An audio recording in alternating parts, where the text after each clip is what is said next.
ये बात है 1939 की।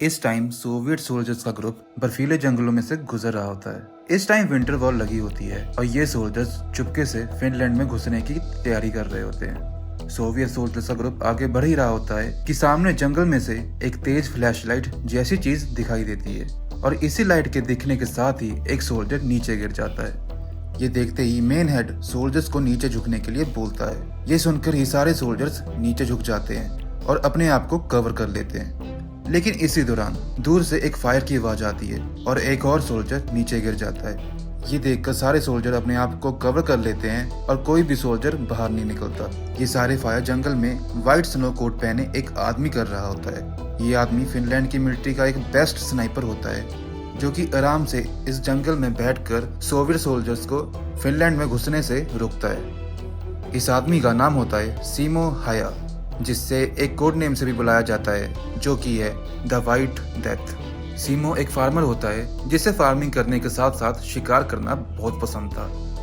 सीमो ने छोटी उम्र में ही शिकार करना शुरू कर दिया था। इसकी वजह से सीमो को बहुत सारे अवार्ड्स भी मिले थे। सीमो को बेस्ट मार्क्समैन के साथ साथ और भी कई सारे अवार्ड मिले होते हैं। स्नाइपिंग सीमो का एक वाइटल एक्सपीरियंस बन चुका था। सीमो ने 17 साल की उम्र में ही अपनी मिलिट्री ट्रेनिंग कंप्लीट कर ली थी। जब वॉर चल रही होती है तो सीमो को फिनलैंड रशिया बॉर्डर पर नजर रखने के लिए भेजा जाता है। सीमो के शुरुआती दिनों में उसके ट्रेनर को पता चल गया था कि सीमो एक बहुत अच्छा स्नाइपर है। सीमो का हर शॉट अपने टारगेट पर जाकर लगता था, जिससे देख उसका ट्रेनर भी हैरान रह जाता था। एक टाइम की बात होती है जब एक सोल्जर दूर एक स्नाइपर पर एम कर रहा होता है, लेकिन वहीं दूसरी तरफ दुश्मन सोल्जर भी जवाबी फायरिंग कर रहा होता है। ये देख वो स्नाइपर सीमो को बुलाता है। सीमो ध्यान से सारी जगह को देखता है और दुश्मन को ढूंढने की कोशिश करता है। पहले तो उसे दुश्मन कहीं नहीं दिखता, लेकिन एकदम उसे एक स्नो बम्प दिखता है जहां उसे उस दुश्मन की बॉडी दिख जाती है। सीमो अपना एम उस दुश्मन पर लगाता है और अपनी M28 राइफल से उस दुश्मन के सिर पर फायर कर देता है। सीमो का सोवियत मिलिट्री में इतना खौफ होता है कि वॉर के दौरान सोवियत मिलिट्री अपने साथ आर्टिलरी गन्स लेकर आई होती है। जहां पर सीमो और बाकी सोल्जर्स होते हैं, वहां सोवियत सोल्जर्स एक्सप्लोसिव शेल्स के साथ फायरिंग करने लग जाते हैं। सोवियत सोल्जर सीमो को एक खतरनाक एनिमी मानते थे। जहां सोवियत सोल्जर्स अपनी आर्टिलरी गन से फायरिंग कर रहे होते हैं, वहीं दूसरी ओर सीमो अपनी राइफल से एक और दुश्मन को मार देता है, जिससे देख सोवियत मिलिट्री और भी फास्ट फायरिंग करना शुरू कर देती है। अराउंड 50 से ज्यादा एक्सप्लोसिव शेल्स सीमो की तरफ फेंके जाते हैं, लेकिन सीमो इन सब से बच जाता है।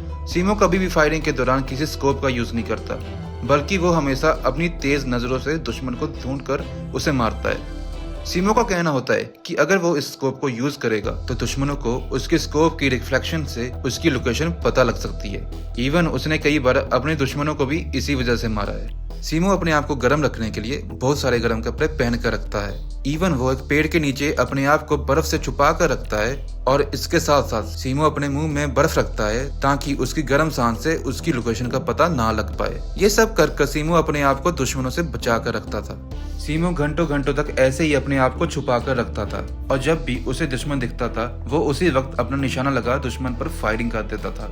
सीमो के सामने 4 दुश्मन आ जाते हैं। सीमो यहाँ बहुत ही ध्यान से उन पर निशाना लगाता है और देखते ही देखते उन सभी चारों को मार देता है। सीमो ने उस दिन लगभग 25 बार अपनी राइफल चलाई थी और ये करके उसने एक दिन में सबसे ज्यादा स्नाइपर राइफल से किल करने का रिकॉर्ड बना लिया होता है। सीमो को सरकार की तरफ से काफी इज्जत मिलने लग जाती है। इवन सोवियत मिलिट्री ने भी सीमो को मारने के ऊपर इनाम रख दिया था, जिसके कारण सोवियत सोल्जर सीमो को मारने के लिए छुपे रहते थे। लेकिन पूरा दिन बीत जाने के बाद भी सीमो नहीं मिलता।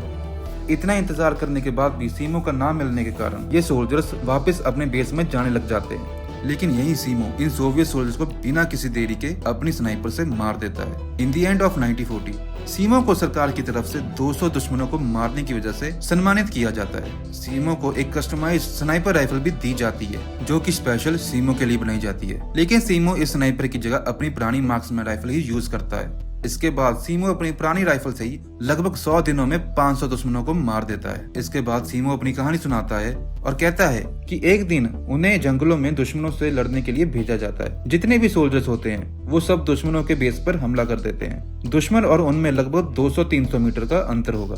कुछ सोल्जर्स पीछे रहकर लड़ते हैं और कुछ सोल्जर्स आगे बढ़ जाते हैं। सीमो भी बड़े अच्छे से दुश्मनों पर हमला कर रहा होता है। सीमो दुश्मनों पर हमला कर ही रहा होता है कि अचानक साइड से एक गोली उसे आकर लगती है। गोली लगने के बाद सीमो बेहोश हो जाता है और वहीं गिर जाता है। इसके बाद जब मरे हुए लोगों की गिनती की जाती है तो उसमें से एक सोल्जर का पैर हिल रहा होता है और ये सोल्जर कोई और नहीं सीमो होता है।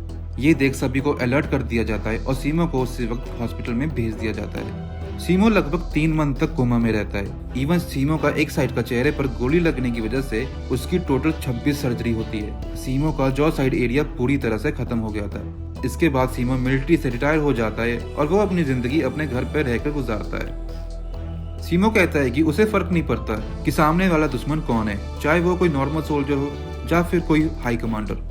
उसका काम सिर्फ दुश्मनों को मारना होता है। सीमो से पूछा जाता है कि वो कैसे इतने अच्छे से दुश्मनों को ढूंढ लेता था, जिसपे सीमो जवाब देता है, प्रैक्टिस।